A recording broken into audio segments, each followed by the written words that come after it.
السلام عليكم. دلوقتي هعمل بسكوت بالزعتر والسمسم.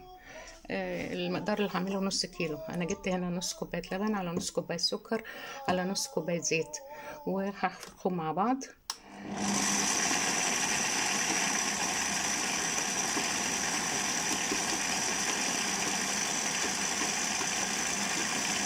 هنا في العجان نص كوبايه لبن ونص كوبايه سكر ونص كوبايه زبادي او علبه زبادي صغيره ونص كوبايه زيت. على مقدار نص كيلو دقيق هحط عليه 3 معالق زعتر و3 معالق سمسم وذره ملح ومعلقه بيكنج باودر. وعلى الجانب بحط معلقه خميره مع معلقتين دقيق مع معلقتين لبن بودرة مع معلقتين دقيق. دول هسيبهم طبعا مع باكو اللي هو خميرة باودر، وهسيبهم يخمروا مع بعض. دلوقتي انا هحط هنا الزعتر وهحط السمسم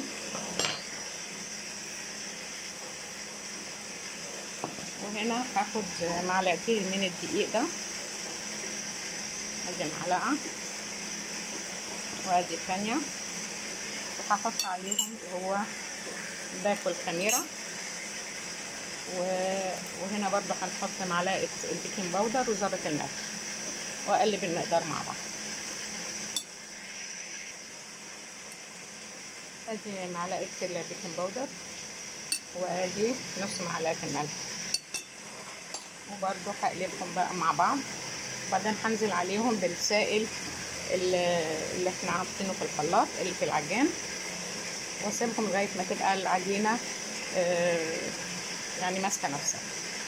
هنا دي هتبقى معلقتين اللبن مع معلقه الخميره اللي هي الفوريه مع معلقتين لبن بودره مع نص كوبايه ميه، واسيبهم طبعا ميه تكون ايه دم يعني دافيه حاجه بسيطه مش مغليه، واسيبها تحت. دلوقتي انا بقلب الدقيق مع لبن الباودر مع الخميره وهغطيها واسيبها تحت.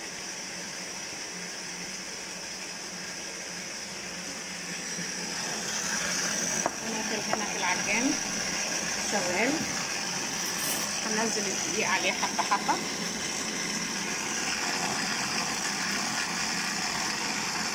وبعدين اخر حاجه هننزل الخميره هتكون زمانها ايه اشتغلت. ننزل كده حبه حبه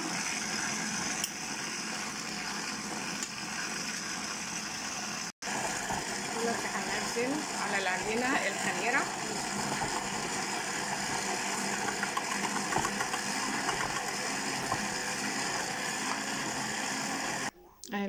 العجينه خلاص كده تبقى عامله يعني ملزقه شويه وعامله زي اللاستيك كده. دلوقتي هلمها كلها على بعضها، اعملها كوره كده واغطيها اسيبها تتخمر. دلوقتي بعد ما العجينه خمرت انا بفردها بالمردانه كده لغايه ما تبقى رفيعه، وبعدين هقطعها شرايط رفيعه، وكل شريط برومو كده هعمله حلزوني، واكون محضره صينيه مدهونه زيت.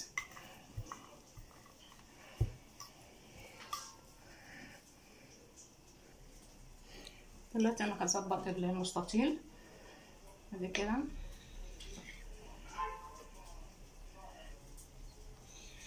كده السمك اللي انت عايزاه، وبعدين كل يعني شريط من ده هبرمه، بس انت خدي المقاسات اللي انت عايزاها الاول كده.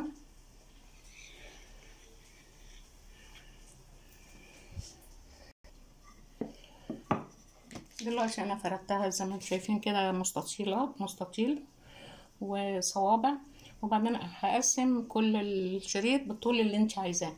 انا هقسم الشريط ده على 3 دي هنا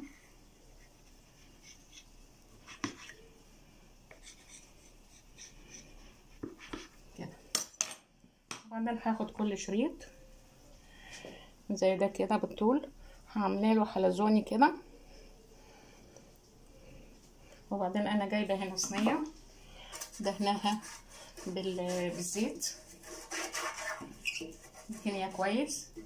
وطبعا يا ريت تكون صينيه الومنيوم، بتبقى يعني يعني كويسه في الخبز. ادي هنا وادي الحلزونيه اللي انا عملتها، بروميها كده، امسكي بايديكي كده وحطيها في الصينيه.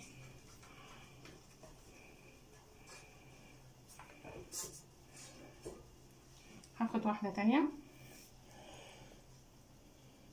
طبعا زي ما قلت لك بالطول اللي انت عايزاه. هعمل كده وانت بتحطيها في الصينيه ثبتيها من الحرفين عشان الحلزوني ما يتفكش.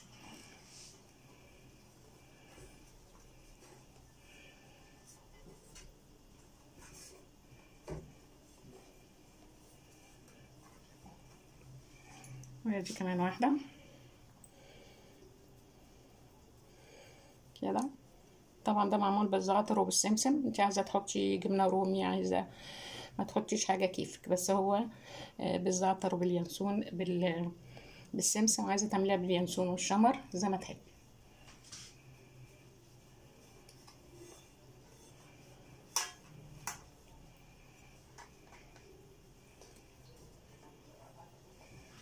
وكده لغايه ما هخلص كل الصينيه. اهي بيبقى اوبا اتحركت اهي.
ادي صينية الاسابر اللي برضو قطعتها مستطيلات وبرمتها اسطوانية، وبعدين سكرتهم وعملتهم اساور بالطريقة دي، وبعد ما يخمروا هدخلهم الفرن.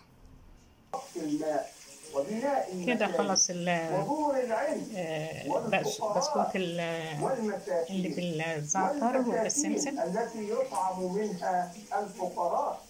ومؤسسة إكرام تقدم أعظم المشاريع الخيرية في محرمش. الوقف الخيري حلو. في مزرعة مساحتها والعافية على البلد الخير. 3000 رعاية فدان. الله. إنتاجها سيستفيد منه الفقير.